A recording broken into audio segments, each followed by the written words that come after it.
Hey, this is Eternal King. I wanted to bring you a very short update on my Morgana deck.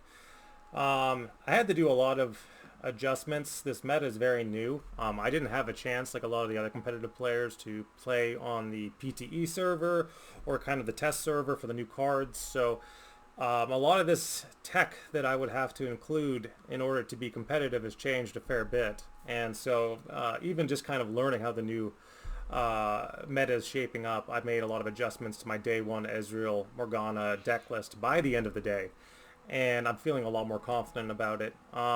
Specific changes, the core of the deck is the same, but you'll see it where some of the extra value comes in that is kind of performing very well for me. So Acorn, must have.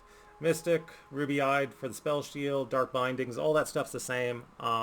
Everything I said about that remains the same. Ezreal, of course, for your burn win con. Lisa and Dolly, just for your shackles. It counts as a targeting effect, and it might slow down your opponent on tempo. It's good enough at 3. I had one of Blinded Mystic, targeting both an enemy for a silence effect and targeting your own creature. It counts as a double for Morgana, so I'm fine as having this as a one of tech. If something really scary comes down, and the silence might be big value.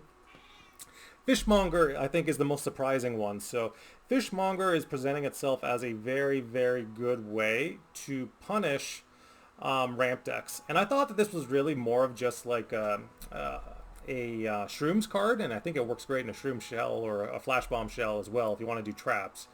But just the fact of how low the curve of this deck is, and the fact that the draws you're getting aren't fleeting on your end. Like, it's just free draw. Every round is just free draw. And it's just a good mid-range body. And it's like a lot of decks right now aren't running answers to anything, right? So you can just play Fishmonger and the opponent just won't touch it. They're not going to bother trying to do anything about Fishmonger, and you're just going to draw every turn for free. And plus, if it is a ramp deck, it's a 4/4 body, which means you're actually pushing good damage, right? Like, you've got your Acorn on 1, you've got your Ruby-Eyed, you're playing your Fishmonger on 4, maybe your Lisa Dolly comes down and shackles something, and like all of a sudden, you've actually got like 4 units on board, pushing a decent amount of damage. So that's actually really nice. The draw, I changed to Eye of the Storm. So this was introduced in the earlier half of this set, and it's never really had a home. But in terms of just like 4 mana, draw 2, it's fine. And then you're just getting the 2 damage on top of that, which in this deck is very relevant. Either the 2 damage will help you trade up with some of the stuff like Lisa and Dolly, or the Ruby-Eyed Conjurer might not trade very well. So you can draw your 2 and get the 2 damage and force the trade there. So it's almost like a draw and a trick at once. Or it's just, 2 damage that you get to push through an elusive or push to face. And then you're getting the draw as well. So really, really good in this deck.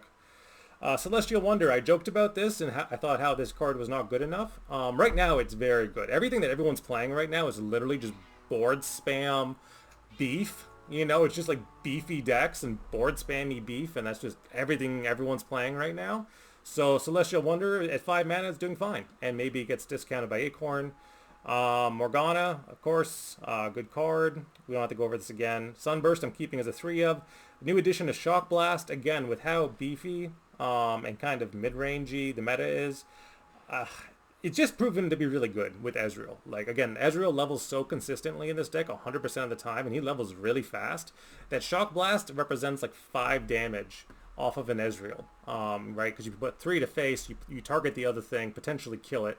That's 5 damage. That's a lot for 6. Like, you're doing more face damage with an Ezreal with a Shock Blast than you're doing with a Decimate, and potentially you're removing damage from the opponent's open attack. So Shock Blast, very good in this deck. I'm very happy. It's not as good as Jayce, because Jayce gets to push 6, but like, it's still good enough with the Ezreal shell. I'm still happy to run the Shock Blast here, because again, when you're in P&Z and Targon, you gotta be, you don't have a ton of great control options. So on average, this is still better than like Rocket, in my opinion.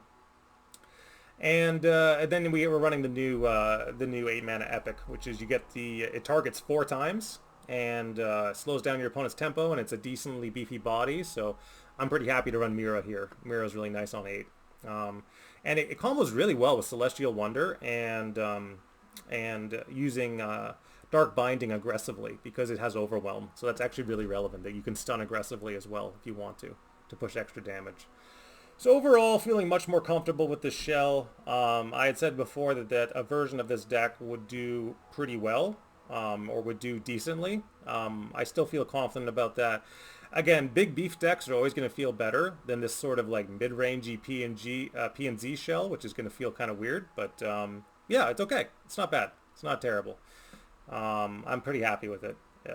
But people will try to outramp you. They will try to go bigger than you. They'll try to out-tempo this deck. They'll try to do a lot of things like that. So in order to win, you really got it. Like, this is not an easy deck to win with at all because, again, Ezreal is on basically a one-turn win clock most games. And even with all the shackling and the stuns and the chumping and the slowing down and pushing damage where you can, using Fishmonger to give you free draws that your opponent can't take advantage of, even with all of these tools in the deck that are available to you, it can still be hard to win Morgana with the lifesteal and more shackles. It can be very hard to win. It's not an easy deck to pilot at all. It's literally mid-range P&Z, and there's no such thing as mid-range P&Z. But now I think it's actually playable. It's not terrible.